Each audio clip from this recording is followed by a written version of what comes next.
시청자 여러분 안녕하십니까. 뉴스나인의 신동욱입니다. 고금리 공포가 전 세계 금융시장을 덮쳤습니다. 지난 간밤에 제롬 파월 미 연준 의장이 물가가 여전히 높고 통화정책이 덜 긴축적이라며 매파 발언을 쏟아냈는데 이를 두고 고금리가 장기화할 거란 불안감이 시장에 퍼졌습니다. 세계 채권시장의 기준 지표로 불리는 미국 10년물 국채금리는 마의 5%를 돌파했고 우리 금융시장도 크게 요동쳤습니다. 오늘 첫 소식은 송무빈 기자가 보도하겠습니다. 현지 시간 19일 뉴욕 경제클럽 연설에 나선 제롬 파월 미 연준 의장. 그간 가파른 기준금리 인상 속에도 물가가 여전히 높다면서 매파 발언을 쏟아냅니다. Doing too little could allow above target inflation to become entrenched. 인플레이션율 2% 목표를 다시 다지면서 고금리 장기화를 시사하는 의지가 시장에 알려지자 전 세계 금리의 가늠자인 미 10년물 국채 금리는 마의벽으로 불리는 연 5%를 넘어섰습니다. 금융위기 직전인 2007년 7월 이후 16년 만입니다. 10년물 금리는 경기 예측과 고용, 주식시장 상황 등을 종합 반영합니다. 가뜩이나 이스라엘과 하마스 전쟁으로 세계 경제의 변동성이 커진 상황에서 고금리 공포는 금융시장도 뒤흔들었습니다. 뉴욕 증시는 3대 지수가 일제히 1% 가까이 하락했고 국내 증시도 코스피 지수가 약 7개월 만에 2,400선을 밑돌고 코스닥도 한때 760선이 무너지는 등 검은 금요일을 피하지 못했습니다.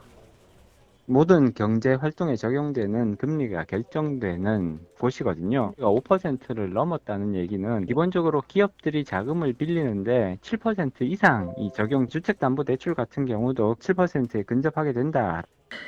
어제 기준금리를 동결한 우리 금융당국은 급변하는 시장 상황 속에 시름이 깊어졌습니다. TV조선 송무빈입니다. 미국의 장기 채권 금리가 뛴다는 건 단순히 미국만의 일이 아닙니다. 우리 시장금도 미국의 국채 금리를 따라가기 때문이죠. 이미 우리 경제는 수출 부진과 경기 침체 그리고 막대한 부채로 고전 중인데 이런 상황에서 고금리가 고착화될 경우에 심각한 위기에 빠질 수 있다는 경고등이 커지고 있습니다. 이어서 정준영 기자가 보도합니다. 현재 국내 기준금리는 3.5%, 한국은행이 6차례 연속 금리를 동결하면서 지난 2월부터 제자리 걸음입니다. 하지만 주택담보대출 금리는 최고 7%를 넘어섰습니다. 전 세계 채권금리의 기준점이 되는 미국 10년물 국채금리를 따라 국내 금융채금리도 올랐기 때문입니다. 앞으로가 더 문제입니다.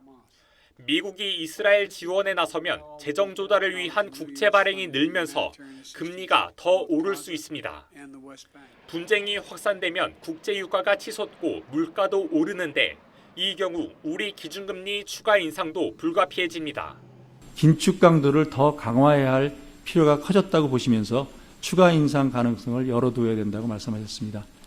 고금리 상황이 더 길어지면서 기업의 돈가뭄이 심해지고 국내 총생산의 100%가 넘는 가계부채는 우리 경제의 뇌관이 될 거란 우려가 나옵니다. 경기 불안이 지속되면서 차주들의 상환 능력을 떨어뜨리고 있고요. 전반적인 시장 불안과 경기 부진의 요인으로 작용할 수 있는 것으로 판단됩니다. 저성장 고착화 우려가 커지는 가운데 정부와 한국은행이 보다 적극적으로 부채 관리에 나서야 한다는 지적이 나옵니다. TV조선 정준영입니다. 걱정이죠. 그런데 금융시장만 불안한 게 아닙니다. 우리나라의 핵심 수출 품목인 전기차 배터리 생산에도 비상이 걸렸습니다. 중국이 오늘 전기차 배터리의 주요 소재인 흑연 수출을 통제하겠다고 밝혔는데 우리나라의 중국 흑연 수입 의존도가 90%를 넘어서 타격이 불가피합니다. 미중 경제 전쟁이 치열해지면서 우리 기업들의 생존 전략도 갈수록 절실해지고 있습니다. 장혁수 기자가 취재했습니다. 중국 상무부가 오늘 흑연 수출 통제 조치를 발표했습니다. 전기차 배터리 4대 핵심 소재 가운데 하나인 고순도 인조 흑연으로 오는 12월부터 중국 정부의 허가를 통해서만 수출하겠다는 겁니다. 중국의 이번 조치는 미국의 대중국 수출 통제에 맞대응하는 성격이 강합니다. 실제 미국은 최근 저성능 AI 반도체의 중국 수출을 금지하는 방안을 발표했습니다. 我们认为美方应当停止将经贸科技问题政治化、工具化、武器化，停止扰乱全球产供链的稳定。中方将密切关注有关动向，坚决维护自身权益。 당장 우리 배터리 업체에 비상이 걸렸습니다. 지난 2021년 우리나라는 인조 흑연의 87%를 중국에서 수입했는데 수입 의존도가 올해 상반기에 93%까지 올라간 상황입니다. 흑연 수입이 막힐 경우 배터리 생산도 큰 타격을 받을 수밖에 없습니다. 우리가 이제는 과연 중국으로부터 계속 수입 의존도가 높으니까 이게 장기화되면은 진짜 국내 이 생산하는 데 상당히 차질을 빚고 그럴 수밖에 없죠. 우리 정부는 긴급 공급망 점검 회의를 열고 대응책 마련에 나섰습니다. TV조선 장혁수입니다. 서울 강서구청장 보궐선거에서 여당이 참패한 뒤 윤석열 대통령은 국민은 늘 무조건 옳다며 연일 몸을 낮추고 있습니다. 일단 다음 달 중순쯤 대규모 인사를 통해 분위기를 쇄신하고 대통령의 일정이나 메시지도 확 바꾸기로 했다는데 구체적으로 어떤 변화가 예상되는지 황선영 기자가 취재했습니다. 대통령실에 대한 국회 운영위 국정감사는 다음 달 7일 열립니다. 대통령실은 국감 직후 총선 출마로 인한 인사 수요에 더해 쇄신의 의미까지 더한 대규모 인적 개편을 구상 중인 것으로 전해졌습니다. 대통령실 관계자는 총선 출마자 교체에 그치지 않고 분위기 쇄신을 위한 새 인물 발탁을 검토하고 있다며 연말이나 연초 일부 개각도 구상하고 있다고 했습니다. 총선 출마 대상은 수석과 비서관, 행정관급을 포함해 20명 정도인데 인적 쇄신까지 합쳐 30명 가까이 바뀔 가능성이 있습니다. 윤 대통령은 중동 순방 귀국 직후 미뤄졌던 대법원장 인선도 발표할 방침입니다.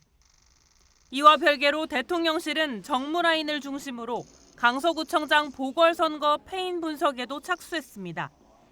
대통령실 핵심 관계자는 윤 대통령의 변화가 정치권의 예상보다 빠를 것이라고 했습니다. 저보고 소통이 좀 부족하다고 하는 지적하시는 분들이 많아서 저도 많이 이제 좀 반성하고 더 소통을 하려고 합니다만은. 오늘 발표된 갤럽 여론조사에서 윤 대통령의 국정 지지율은 직전 조사보다 3%포인트 떨어진 30%로 6개월 만에 최저치를 기록했습니다. TV조선 황선영입니다. 대통령의 메시지가 민생 중심으로 급선회하면서 오늘 당장 물가 관련 장차관들이 너도 나도 현장 행보에 나섰습니다.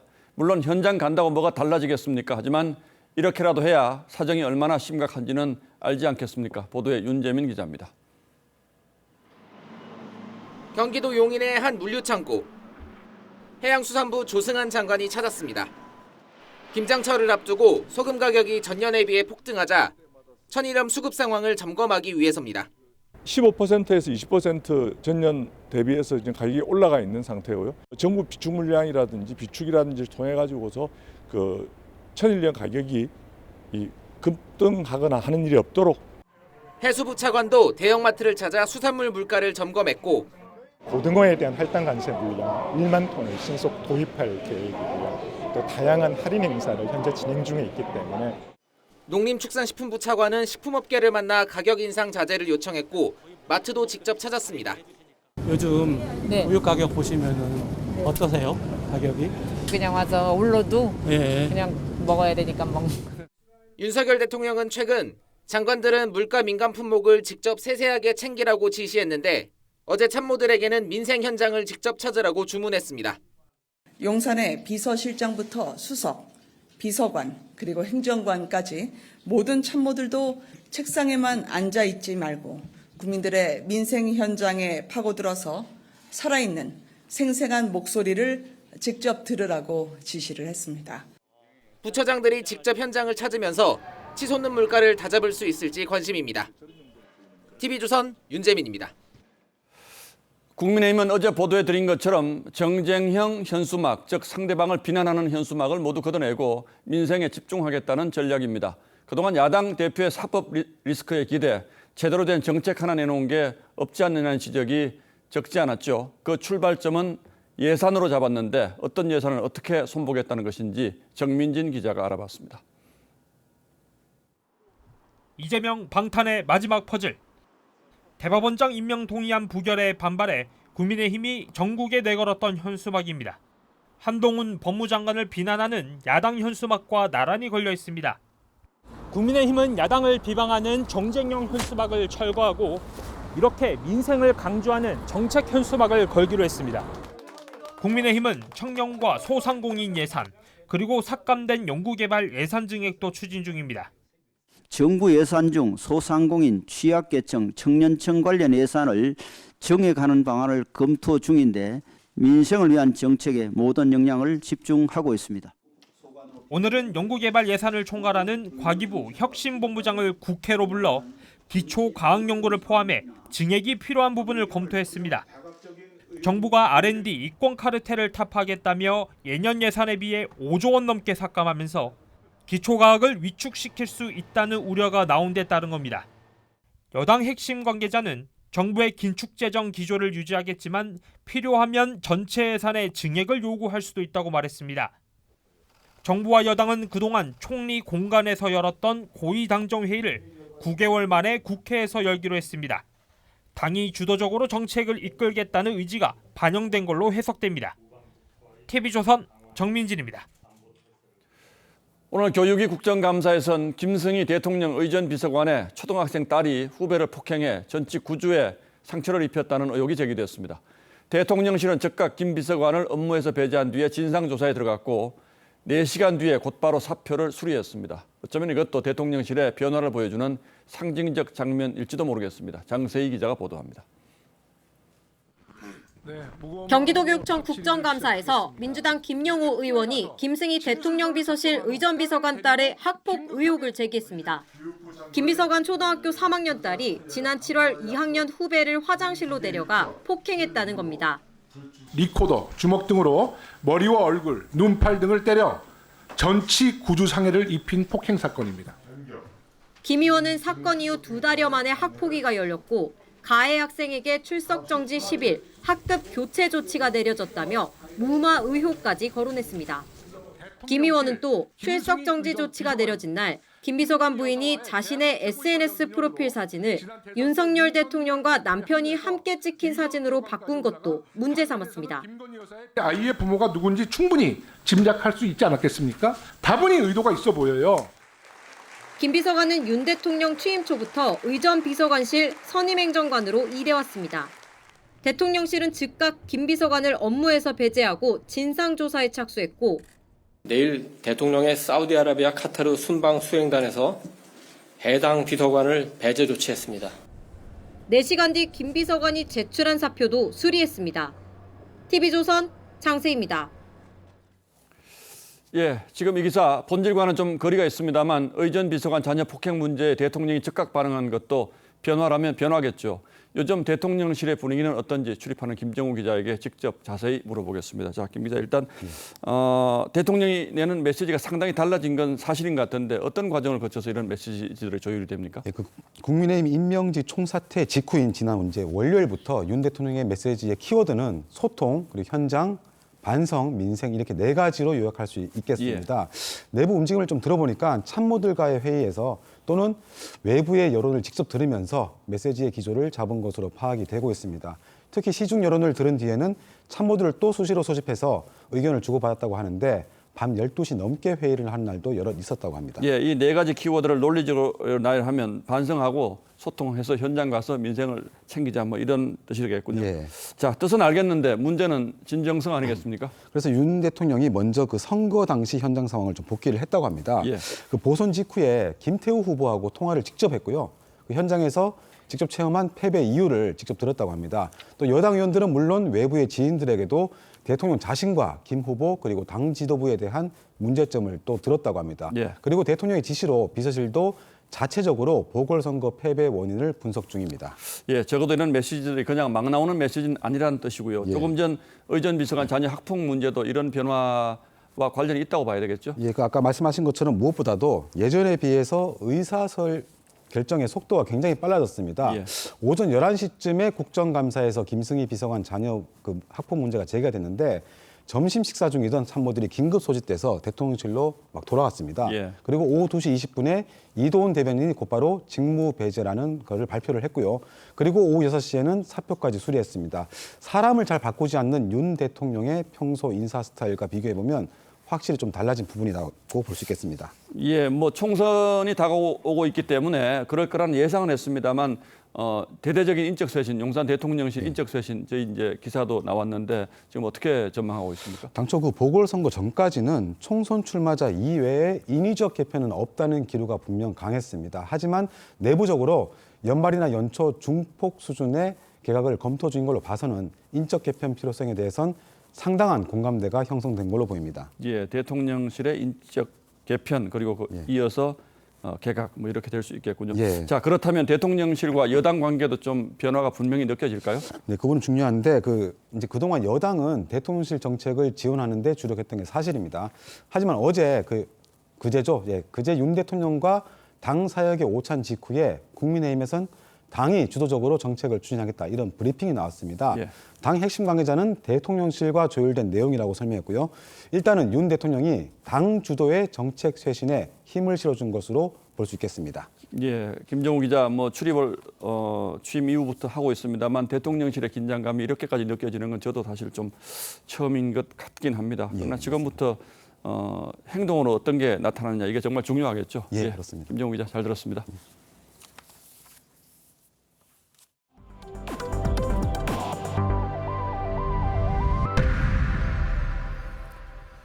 민주당 전당대회 돈봉투 의혹의 핵심 당사자인 송영길 전 대표가 최근 책을 출간했는데 문재인 정부를 비판하는 내용이 상당 부분 담겨서 당내에서 미묘한 기류가 만들어지고 있습니다. 소득주도 성장 등 비판의 지점들도 예사롭지가 않습니다. 특히 윤석열 정부 출범의 8할은 문재인 정부 책임이라는 대목도 있다는데 갑자기 왜 이런 주장을 하는 걸까요? 최원국 기자가 책의 주요 내용들을 살펴봤습니다. 전당대회 돈봉투 의혹으로 민주당을 탈당한 송영길 전 대표가 지난 16일 출간한 송영길의 선전포고란 책입니다. 역대 최악의 검찰 범죄 카르텔 정권 탄생 책임의 8할은 문재인 정부와 민주당 의원들에게 있다고 지적했습니다. 소득주도 성장에 대해선 조금의 경제 상승만 있었어도 정책의 허점을 알았을 것이라며 문재인 정부의 경제 정책을 직격했습니다. 돈봉투 의혹을 수사 중인 검찰청 앞에서 열흘 넘게 농성을 벌이고 있는 송 전 대표는 당 지도부에도 훈수를 뒀습니다. 홍익표 원내대표님, 그리고 사실 이 민주당이 좀 전투적 분위기로 싸웁시다. 한 친문 의원은 당을 이렇게 망쳐놓은 장본인이 바로 송 전 대표라고 했고 다른 중진 의원도 자기 정치를 하려고 문 전 대통령의 뒤통수를 쳤다고 비판했습니다. 당내에선 송 전 대표가 향후 복당 문제를 포함한 정치적 제기를 위해 존재감 부각에 나선 거란 해석이 나옵니다. 거액의 코인 거래 논란으로 탈당한 김남국 의원도 가결파 의원들을 비판하는 글을 SNS에 올렸다가 비명계 조응천 의원과 설전을 벌였습니다. 과연 이 사람 지금 무소속 맞냐? 남의 당 일을 왜 이렇게 관여하냐? 하지만 곱지 않은 당내 시선과 달리 일부 강성 당원들은 두 사람의 복당을 요구하고 있습니다. TV조선 최원국입니다.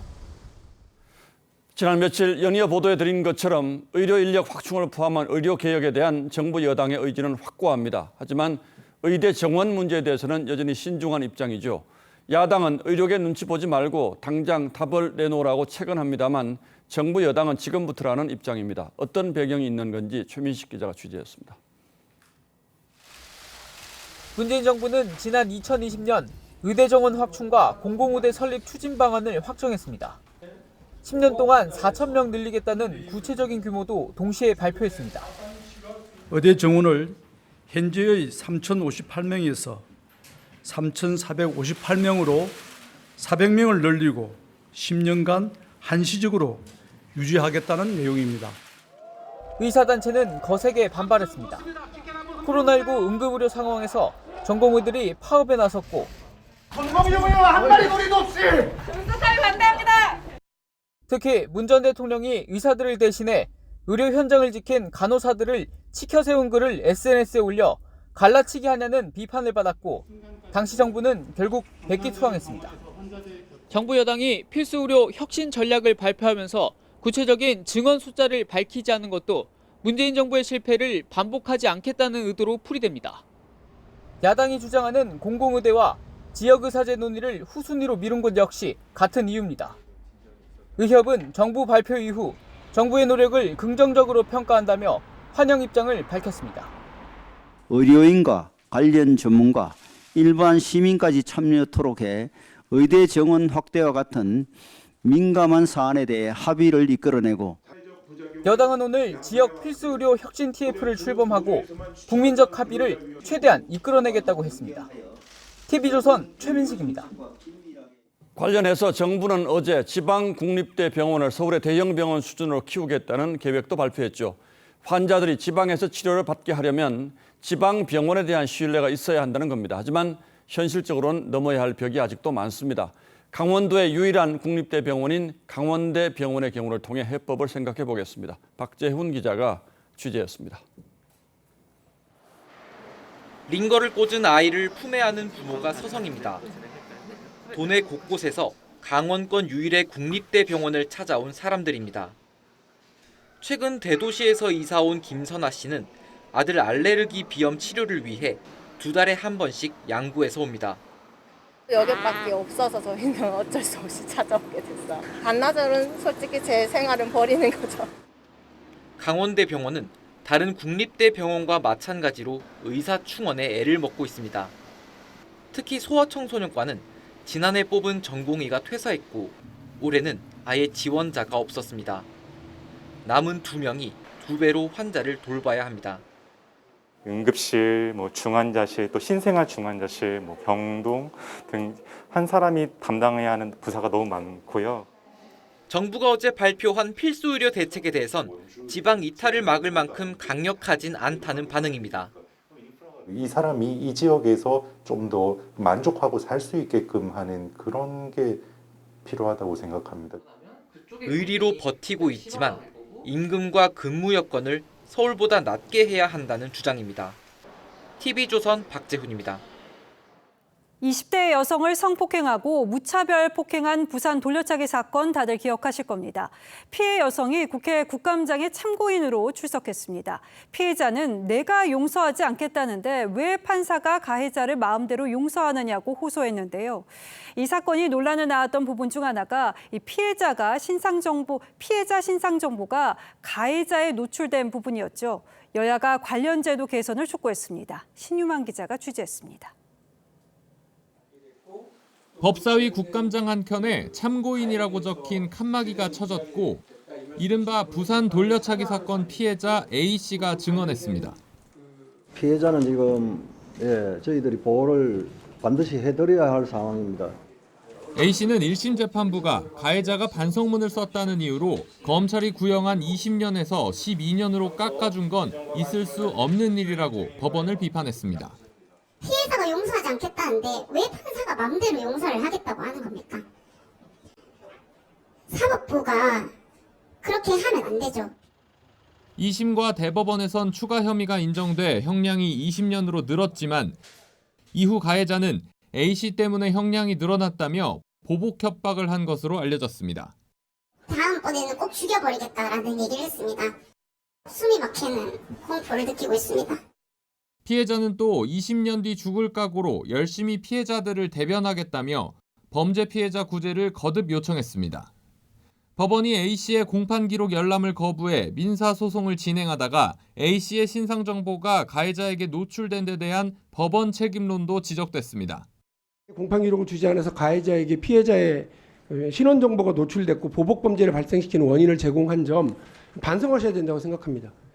TV조선 신유만입니다. 대낮에 만취 운전을 하다 스쿨존에서 초등학생 1명을 숨지게 한 운전자가 징역 12년을 선고받았습니다. 숨진 배승아 양 어머니는 선고 직후 법정에서 통곡했고 음주운전은 범죄라면서 선고 형량의 허탈함을 드러냈습니다. 김다로 기자입니다. 비틀거리며 주차장에 온 남성이 차에 올라 운전하기 시작합니다. 5km 넘게 음주운전을 한 끝에 어린이 보호구역 인도로 돌진합니다. 이 사고로 9살 배승아 양이 숨지고 어린이 3명이 중경상을 입었습니다. 대전지법은 오늘 음주 사망 사고를 낸 운전자 66살 A씨에게 징역 12년을 선고했습니다. 일명 윤창호법과 민식이법을 적용했습니다. 재판부는 이번 사건이 어린이 보호구역에서만큼은 안전하게 통행할 수 있는 사회적 신뢰를 무너뜨렸다고 지적했습니다. 재판부는 만취한 A씨가 브레이크 대신 가속 페달을 밟아 피해자가 숨졌다며 과실의 위법성이 크고 결과도 참혹하다고 밝혔습니다.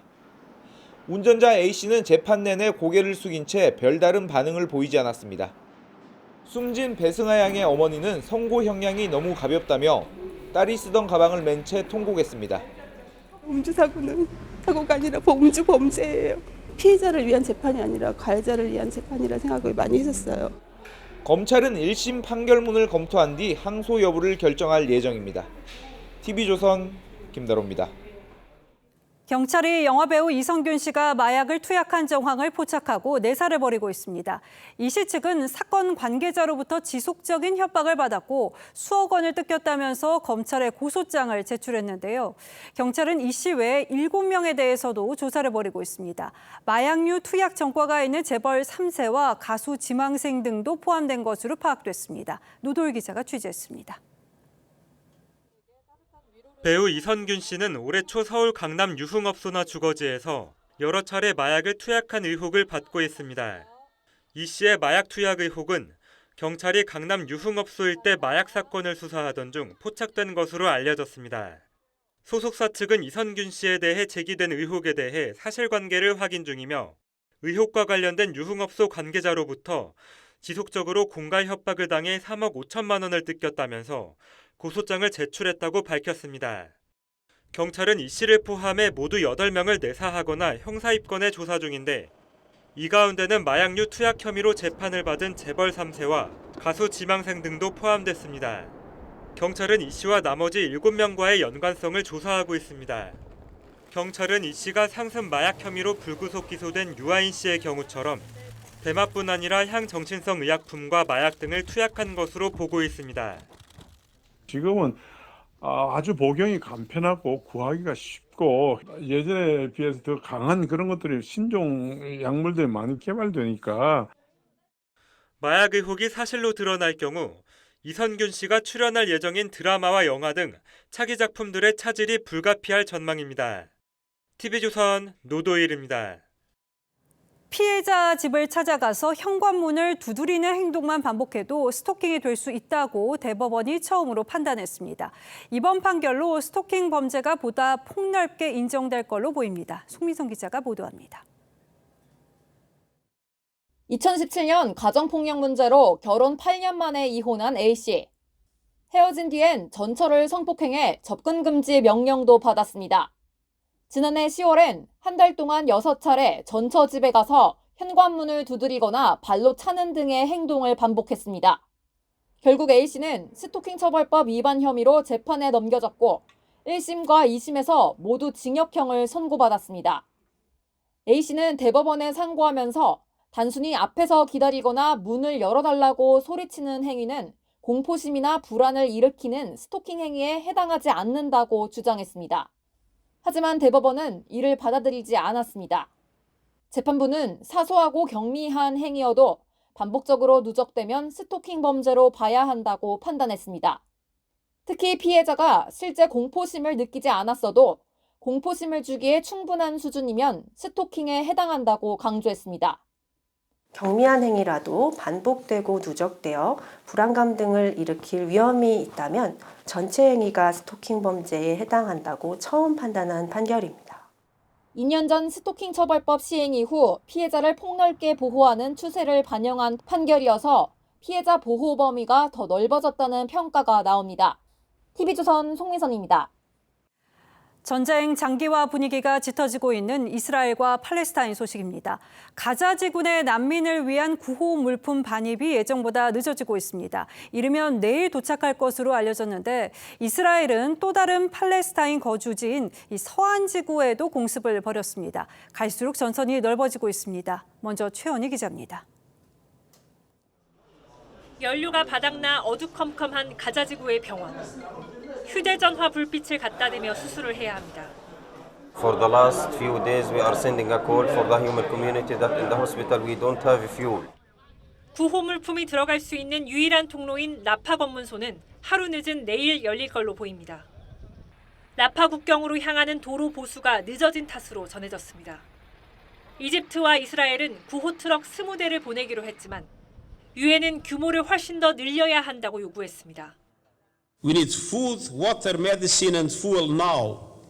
We need it at scale, and we need it to be sustained.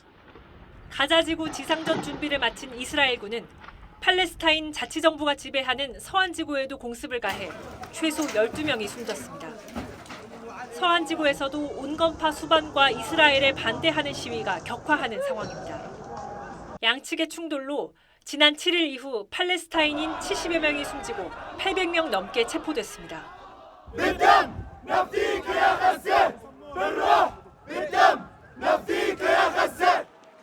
서안지구가 가자지구와 레바논에 이어 제3의 전선이 될 수 있다는 우려가 나오고 있습니다. TV조선 최원입니다. 이 하마스는 이스라엘이 병원에 이어서 가자지구의 교회와 난민촌을 공습해서 수십 명이 사망했다고 주장했습니다. 이스라엘군은 공습을 인정했지만 하마스가 무기를 주거 지역 사이에 배치해서 주민을 인간 방패로 내몰고 있다고 비난했습니다. 김자민 기자가 취재했습니다.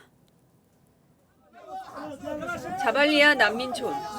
폭격으로 무너진 건물 잔해가 아이들을 뒤덮었습니다. 역사가 깊은 성 포르피리우스 교회도 형체 없이 사라졌습니다.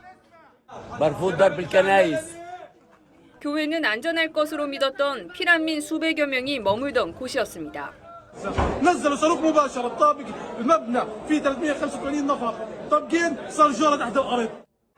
하마스는 이스라엘의 공습으로 두 곳에서 수십 명이 사망했다고 주장했습니다. 특히 교회가 사흘 전 폭파한 알-아흘리 병원 근처라는 점을 강조하며 무방비 상태의 민간인을 표적으로 삼았다고 했습니다. 이스라엘군은 공습을 인정하면서도 하마스가 무기를 의도적으로 민간인 사이에 배치하고 있다고 비난했습니다. 양측의 공방이 격화할수록 아랍권의 반미, 반이스라엘 정서는 확산하고 있고 أمام سفارات العدو الصهيوني والولايات المتحدة. 이스라엘도 전 세계 유대인들에게 함께할 것을 요청했습니다. In this time of hardship, something has become clear about the Jewish people. We are one. 하마스 지도자는 전 세계 아랍인과 무슬림들에게 오늘 총동원령을 내리고 팔레스타인 지지 시위에 나설 것을 촉구했습니다. TV조선 김자민입니다. 동유럽에 이어 중동에서까지 전쟁이 발발하자 바이든 대통령이 이스라엘과 우크라이나에 130조 원을 지원하겠다고 밝혔습니다. 전례 없는 규모인데 미군은 이스라엘을 겨냥한 것으로 보이는 예멘발 미사일을 요격했습니다. 예멘 반군은 이란의 지원을 받고 있는 것으로 알려지는 만큼 확전 우려는 커지고 있습니다. 김영우 기자입니다.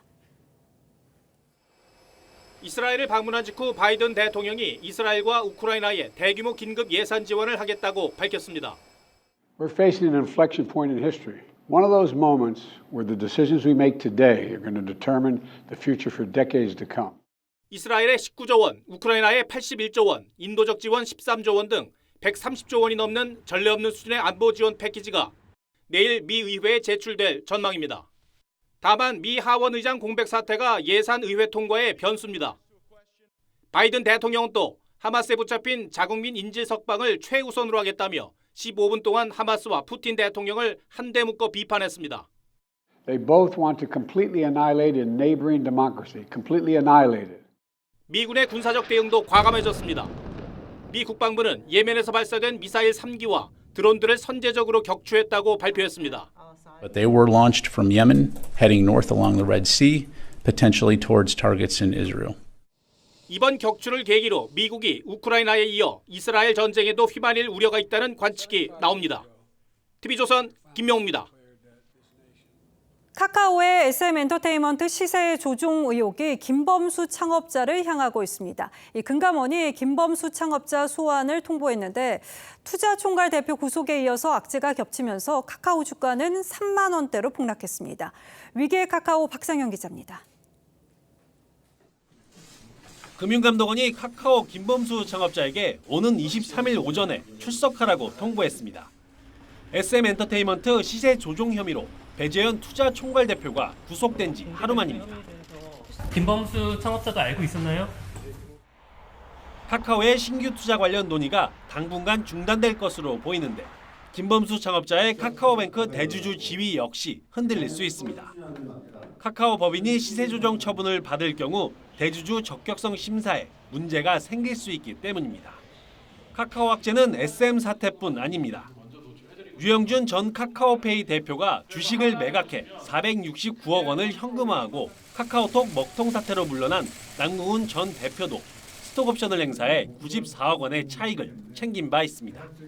참담한 심정과 막중한 책임을 통감하며 카카오의 쇄신과 변화에 대한 의지를 다지고자 대표이사직을 내려놓고 경영진의 도덕적 해이와 사법 리스크 논란은 실적 악화로 이어지고 있습니다. 카카오의 상반기 영업이익은 전년 동기 대비 44% 줄어들었습니다. 기업을 법과 원칙대로 정도 경영을 해야 되겠고 실적 개선을 위한 모멘텀을 만들어내는 것이 지금 가장 중요한 시점이다. 국내 최대 플랫폼 기업 카카오에 들이온 겹악재. 카카오 주가는 오늘 4만 원이 무너지며 신저가를 기록했습니다. TV조선 박상현입니다. 코로나 신종 변이에 맞설 새로운 백신 접종이 어제 고위험군을 대상으로 시작됐습니다. 비용은 모두 무료고 다음 달 1일부터는 전 국민 누구나 백신을 맞을 수 있습니다. 독감도 조심할 때가 됐습니다. 보도에 최원영 기자입니다. 60대 여성이 의사와 면담을 한 뒤 한쪽 팔엔 코로나 백신, 다른 팔엔 독감 백신을 맞습니다. 독감 맞으러 왔거든요. 코로나를 맞으라고 해서 같이 맞으러 왔어요. 동절기 코로나 백신 무료 접종이 어제 시작됐습니다. 65세 이상 고령층과 기저질환이 있는 고위험군이 우선 접종 대상입니다. XBB 계열 변이에 맞춰 개발된 새로운 백신으로 지난해 맞은 백신보다 항체 형성 능력이 3배 정도 높습니다. 첫날인 어제 22만 7,774명이 백신을 맞았는데 절반 정도인 10만 7,751명이 독감 백신과 동시에 접종했습니다. 고령 환자분들 같은 경우에는 특히 이제 코로나 양성이신 분들이 종종 발생하고 계십니다. 방역 당국은 최근 코로나 치명률은 독감 수준으로 떨어졌지만 고령층에선 0.15%로 여전히 높다며 코로나와 독감 백신 동시 접종을 권고했습니다. 면역 감소와 신규 변이 유행, 실내 활동이 증가하는 겨울철 환경은 코로나19 확산에 유리한 조건입니다. 다음 달 1일부터는 고위험군이 아닌 전 국민도 무료 접종이 가능합니다. TV조선 최은영입니다. 예, 요즘 사람들은 사실 빈대가 뭔지도 잘 모를 테죠. 그런데 갑자기 빈대주의보가 떨어졌습니다. 인천의 사우나에 이어서 대구의 한 대학 기숙사에서도 빈대가 발견됐다고 합니다. 어디서 나타난 건지, 유행이 될 수도 있는 건지 따져보겠습니다. 자, 홍영 기자도 사실 빈대를 직접 본 적은 없지 않습니까? 그런데 어디서 이게 나타난 거죠? 네, 저도 직접 본 적은 없는데요. 국내에서는 70년대 이후 거의 사라졌다가 2000년대 후반부터 드문드문 발견됐습니다. 예. 최근에는 코로나 유행 이후 전 세계적으로 증가 추세인데요. 가정집이나 고시텔, 그리고 이 찜질방과 모텔 등 다중이용시설에서 나오고 있습니다. 그전에 비해서 지금 문의 전화나 저희 그 작업이나 2배 이상이 오른 것 같습니다. 빈대는 자체적으로 생기는 벌레가 아니고 주로 유럽이나 동남아, 일본 오사카 이런 곳에서 굉장히 유입이 많이 되고 있습니다. 예, 얼마 전 프랑스에서 빈대가 비상이다 이런 보도가 나오긴 했습니다만. 네, 위생상 지저분한 곳에서 많을 것 같지만 꼭 그렇지는 않다고 합니다. 예. 그보다는 고온다습한 환경 그리고 주거 문화가 중요한데요. 카펫과 침대를 쓰는 입식 문화가 빈대가 살기에 좋습니다. 이 침대에 주로 서식해서 외국에선 베드버그라고 합니다. 이 빈대는 배설한 흔적을 찾는 게 쉬운데요. 이렇게 곰팡이가 쓴 것 같이 거무튀튀한 게 빈대의 배설물입니다. 빈대에 물리면 어떻게 됩니까? 네, 물린 곳은 빨갛게 오돌토돌 부풀어 오르는데요. 이 보시는 것처럼 모기나 개미에 물린 것과는 확연하게 다릅니다. 이 가려움 정도도 더 심하고 오래 갑니다. 다른 질병을 옮기진 않지만 열이 나기도 하고 수포나 염증이 생길 수 있는데요. 냉찜질보다는 온찜질이 효과적입니다. 예. 고열이 나면은 뭐 무기력해지고 식욕도 없어지고 막 이제 이런 증상들이 나타나는 거죠. 감기 몸살처럼. 중요한 거는 흡혈량이 굉장히 많으니까 특히 막 성장하는 어린이들은 더 심각해지고요. 빈혈증이. 그런 것까지도 나타난다는 보고들이 있습니다. 예, 해외여행 가시는 분들은 숙박시설에서 특히 조심할 필요가 있을 것 같은데 확인하는 방법이 있을까요? 빈대가 있는지? 네, 빈대는 빛을 극도로 싫어하는데요. 불을 끄고 기다렸다가 손전등을 비춰서 확인할 수 있습니다. 이 침대 구석구석과 커튼, 가구를 살펴보고 배설물 자국이나 시트에 혈흔이 있다면 의심해봐야 합니다. 이 빈대가 옮겨붙지 않도록 트렁크는 바닥에 두지 말고 이렇게 받침대에 올려두는 게 좋습니다. 지금 국내에서 발견되는 빈대도 누군가가 외국 갔다가 같이 데려 들어온 거다, 이제 이런 분석들이 있는데, 나도 모르게 빈대를 묻혀서 들어왔다면 어떻게 해야 할까요? 네, 빈대는 열에 약하기 때문에 즉시 뜨거운 물로 몸을 씻고 옷과 소지품은 50도 이상에서 세탁하고 건조하면 대부분 죽습니다. 이 집 전체에 퍼졌다면 전문 방역업체를 부르는 게 좋습니다. 빈대용 살충제를 침대 등에 뿌리면 예방 효과가 있지만 이 독성이 강해서 환기가 중요합니다. 또 해외 직구 택배 상자는 가급적 집 밖에서 열고 내용물만 집 안에 들이는 것이 좋습니다. 예, 옛말에는 빈대 잡으려다가 초가삼간 태운다 이런 얘기가 있는데 그만큼 무섭다는 뜻이니까 우리 모두 조심합시다. 예, 홍영 기자 잘 들었습니다.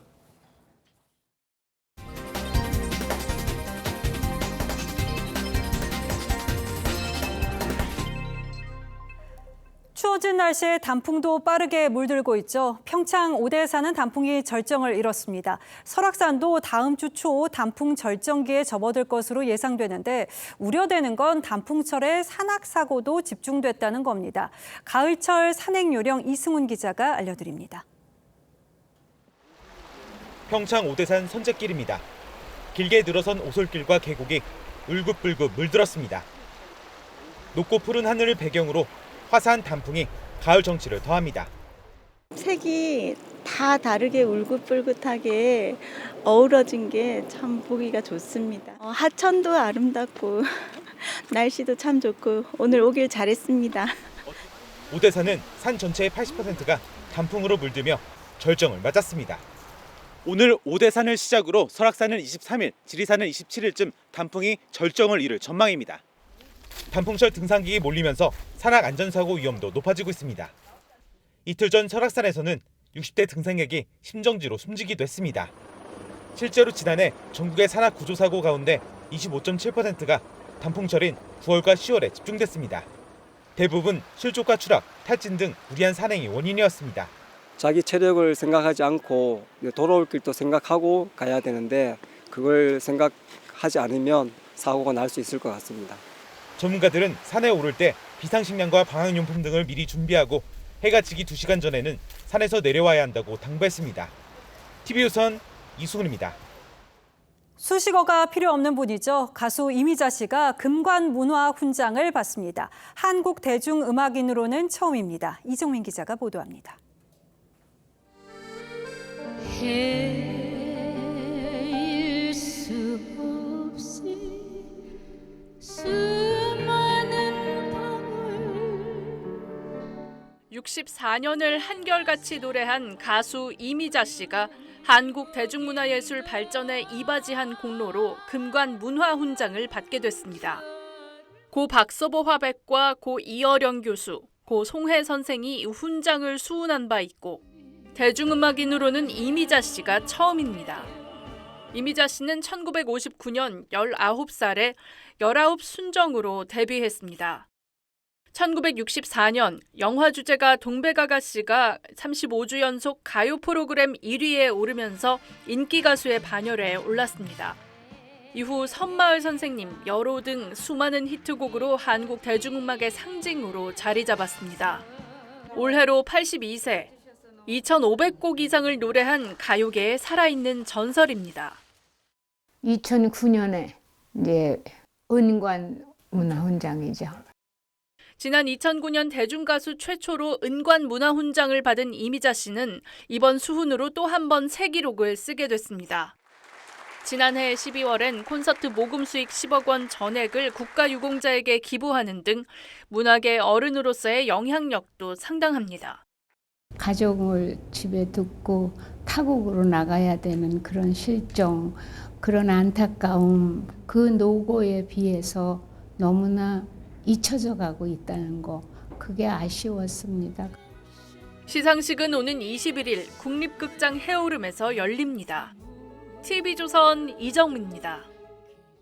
프로야구 NC가 와일드카드 결정전에서 두산을 꺾고 SSG와 준플레이오프를 치르게 됐습니다. 플레이오프에는 KT가, 한국 시리즈에는 LG가 상대팀을 기다리고 있습니다. 본격적인 가을 야구의 막이 올랐습니다. 송민혁 기자입니다.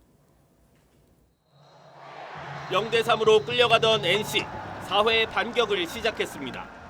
두산 투수 곽빈이 흔들리기 시작했고 만루 상황에서 7번 타자 서호철이 그랜드슬램을 쏘아올렸습니다. 뒤이어 나온 김영준도 솔로포를 터뜨리며 분위기를 장악했습니다. 14대9 대승으로 두산을 퇴장시킨 NC는 이제 플레이오프 진출을 두고 SSG와 오전 3선승제로 맞붙습니다. 두 팀은 정규 시즌에서 8승 8패로 동률이었습니다. 관건은 양팀의 간판 투수 패디와 김광현의 등판 시점입니다. 올해 KBO 최고의 투수 패디는 다승과 평균 자책점, 탈삼진에서 모두 1위를 달리고 있지만 지난 16일 기아전에서 타구의 오른팔을 맞아 현재 회복 중입니다. 패디 선수는 조금씩 회복은 하고 있는 중이고요. 뭐 기술 훈련을 들어가 봐야 될 것 같은데 내일 또 모레 한번 또 체크를 해보고 그리고 결정을.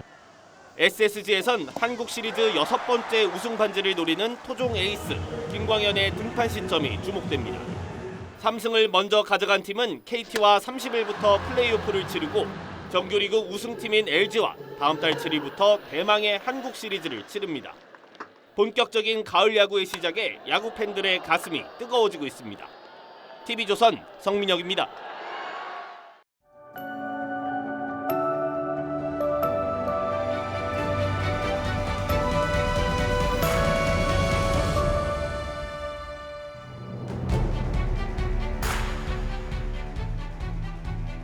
스웨덴 정치인 모나 살리는 이른바 흑수저였습니다. 고등학교를 졸업하고 주방보조와 단순 사무직을 거쳐 25살에 최연소 의원으로 정계에 입문했죠.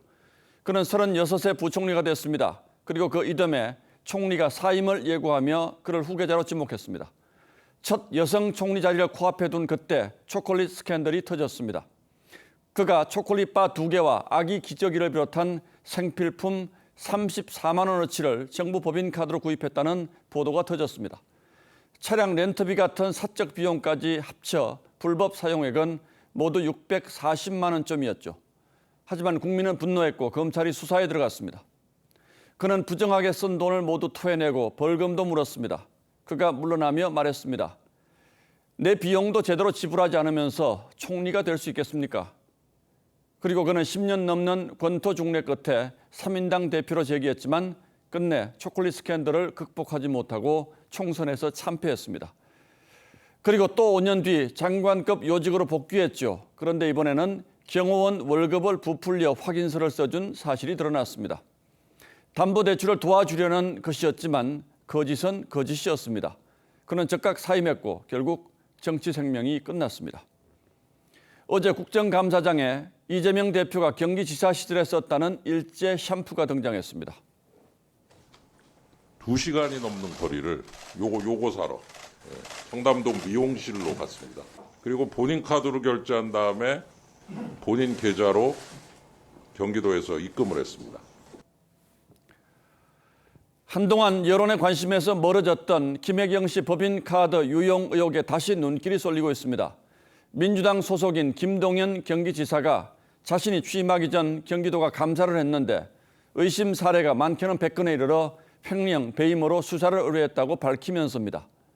국민권익위도 이 대표가 카드 유용을 묵인했을 개연성이 있다고 보고 지난주 대검에 수사를 요청했습니다. 거기에다 내부 제보자 조명현 씨가 얼굴과 실명을 드러내 기자회견을 열었습니다. 이재명 대표와 김혜경 씨가 해온 이 같은 일들은 명백한 범죄 행위며 예정됐던 국감 출석을 민주당이 무산시키자 기자들 앞에 직접 선 것이죠. 그렇듯 민주당은 법인카드 의혹에 쏠리는 시선을 가리고 입을 막느라 열심입니다. 그게 무슨 큰 문제냐는 말도 서슴지 않습니다. 이 대표에 대한 영장이 기각되면서 요즘 민주당은 마치 모든 혐의와 의혹들이 다 해소되기라도 한 것처럼 기세등등합니다. 강서구청장 선거 이후 여권의 내부 분위기가 뒤숭숭한 것도 한몫했을 테고요. 스웨덴과 우리 정치 수준을 한 저울에 나란히 달기는 어렵겠지만 명색이 선진국이라는 나라에 다수당이 이렇습니다. 그러니 국민이라도 깨어 있어야겠죠. 공무원을 하인처럼 보는 분이 정치인이라 할 수 있겠습니까? 10월 20일 앵커의 시선은 창피한 줄 아십시오 였습니다.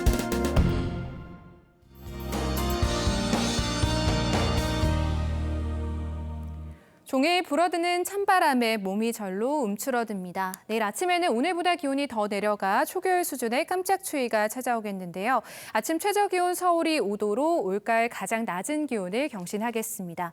바람 때문에 몸으로 느끼는 추위는 더 심할 수 있겠습니다. 강풍주의보가 발효 중인 서해안과 전남 남해안, 제주를 중심으로는 내일 오전까지 강한 바람이 지속되겠고요. 내일 전국 내륙에 서리가 내리고 높은 산지에서는 얼음이 오는 곳도 있겠습니다. 하늘은 대체로 맑겠고 영동 지역은 대기가 건조하겠습니다. 내일 아침 태백은 영하권으로 기온이 뚝 떨어집니다. 춘천은 2도, 안동 3도 예상되고요. 낮에는 기온이 올라서 일교차가 10도 안팎까지 크게 벌어지겠습니다. 주말에도 동해안으로 너울성 파도가 일겠고 물결은 최대 4m로 거세겠습니다. 일요일 낮부터는 이맘때 날씨를 되찾겠습니다. 날씨였습니다. 예, 10월 20일 금요일 뉴스9는 여기서 모두 마치겠습니다. 시청해주신 여러분 고맙습니다.